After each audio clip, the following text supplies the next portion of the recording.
نبی کریم صلی اللہ علیہ وسلم سے یہ سارے علوم برابر چلے ہیں اور ان کی سند مختلف ذرائع سے مختلف طریقوں سے انشاءاللہ قیامت کی صبح تک محفوظ رہے گی۔ دوسرے نمبر پہ یہ بات ذہن میں رکھیے، علم تصوف کا جو محل ہے وہ انسان کا دل ہے، یعنی قرآن حدیث اور فقہ، یہ قرآن کو لے لیں، حدیث کو لے لیں اور فقہ کو لے لیں، یہ تین علوم، اور چوتھا علم جو ہے وہ تصوف۔ دین کے اندر تو تیسرے درجے پہ کہ اعمال قلب، اعمال بدن اور واردات قلب، ان تین چیزوں کا نام اسلام ہے۔ لیکن جب علمی اعتبار پر گفتگو کریں گے تو پہلے نمبر پہ قرآن، پھر پیغمبر صلی اللہ علیہ وسلم کا فرمان، پھر اس سے سمجھ میں آنے والا استنباطی طور پر فقہ کے مسائل، یہ علمی ہے۔ اور چوتھا علمی درجہ جو ہے وہ تصوف کا ہے،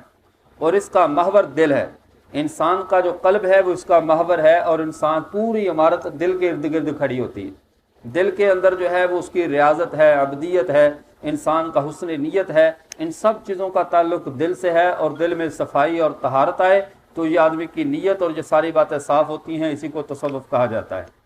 آگے دیکھیے، صحابہ اکرام رضوان اللہ وہ نظر کرم میسر نہیں ہے جو صحابہ اکرام رضوان اللہ تعالیٰ علیہم اجمعین کو حاصل تھی۔ آپ صلی اللہ علیہ وسلم کی ایک مبارک نظر لوگوں کو کامل بنا دیتی تھی،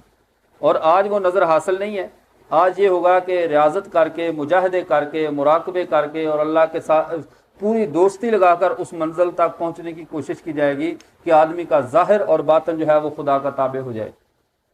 اس صورت کے لیے اسی کا نام تصوف ہے۔ آج عام لوگوں کو یہی غلط فہمی لگی ہوئی ہے، صحابہ نے کبھی یہ مراقبے کیے تھے، صحابہ نے کبھی یہ کام کیا تھا؟ بھی جو چیز صحابہ کو میسر تھی، پیغمبر صلی اللہ علیہ وسلم کی مبارک صحبت، وہ صحبت آج کسی اور کو میسر ہے۔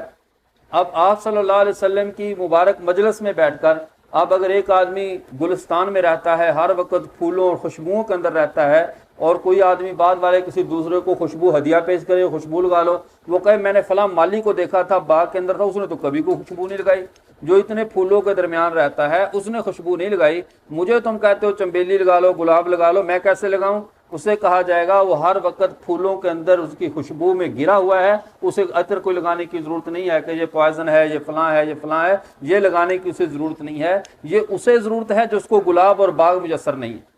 یہ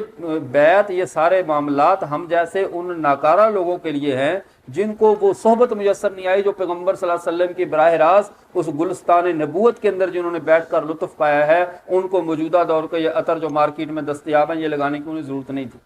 یہ ضرورت ہماری ہے، ان کی ضرورت نہیں تھی۔ اب یہ صرف ان طریقوں سے کوشش کے ذریعے اس مقام تک پہنچنے کی کوشش کی جائے گی۔ اب تصوف کی جو تعریفات مختلف حضرات نے، حضرت تھانوی علیہ الرحمہ نے، شاہ ولی اللہ محدث دہلوی نے مختلف کتب کے اندر فرمائی ہے، ان تعریفات پر غور کریں، اور موجودہ دور میں جس چیز کو ہم تصوف سمجھ کر بیٹھے ہوئے ہیں اس پر بھی ہم غور کریں کہ ہم کس غلط راستے پر چل نکلے ہیں، اور ہم نے کس کو تصوف سمجھا ہے اور اصل تصوف کی روح کیا ہے۔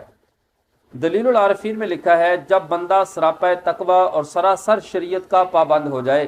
تقوی کا سراپا بن جائے، اس کے اندر غیر اللہ کی اور یہ خدا کی نافرمانی اور غیر اللہ کا کوئی خوف اور محبت کچھ نہ رہے، صرف اللہ ہی اللہ رہ جائے، سراپا تقوی اور شریعت کا پابند ہو جاتا ہے، تب جا کر وہ مقام طریقت پر آتا ہے، تب جا کر وہ مقام طریقت پر آتا ہے۔ اور دوسرا، سیر و سلوک سے مقصود نفس امارہ کا تزکیہ اور سے پاک کرنا ہے، یعنی جو سلوک کی منزلیں ہوتی ہیں، سورہ اولیاء کی مدرسوں میں آدمی وقت گزارتا ہے، اس سے نفس امارہ کا تزکیہ، جھوٹے خداؤں کی عبادت سے جو انسانی خواہشات کے وجود سے پیدا ہوتی ہیں، نجات حاصل ہو جائے، اور حقیقت میں خدائے واحد برحق کے سوا آدمی کی توجہ کا اور کوئی قبلہ نہ رہے، اسے تصوف کہا جاتا ہے۔ اللہ کے ماں سوا آدمی کے دل کا قبلہ کوئی نہ رہے، یہ تصوف ہے۔ اور دوسرا، صراط مستقیم میں جو اس کی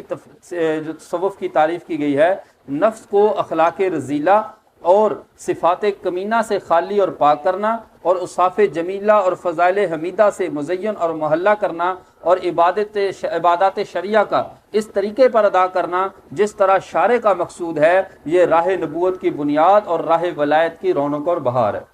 عبادت کو اس طرز پر کرنا کہ جیسے شارع کی مقصود ہے، شارع کی جیسے تمنا ہے کہ میری عبادت ایسے ہونی چاہیے، ان تعبد اللہ کانک تراہ، اللہ کی ایسے بات کرو گویا تم اللہ کو دیکھ رہے ہو۔ اگر ایسا نہیں ہے تو پھر ایسا کہے کہ اگر تو وہ ایسا یہ تصور کر لو کہ وہ تمہیں دیکھ رہا ہے، یہ ہے شارع مقصود، اس طرح کی عبادت کرنا، یہ تصوف کی معراج ہے اور یہ انتہا ہے تصوف۔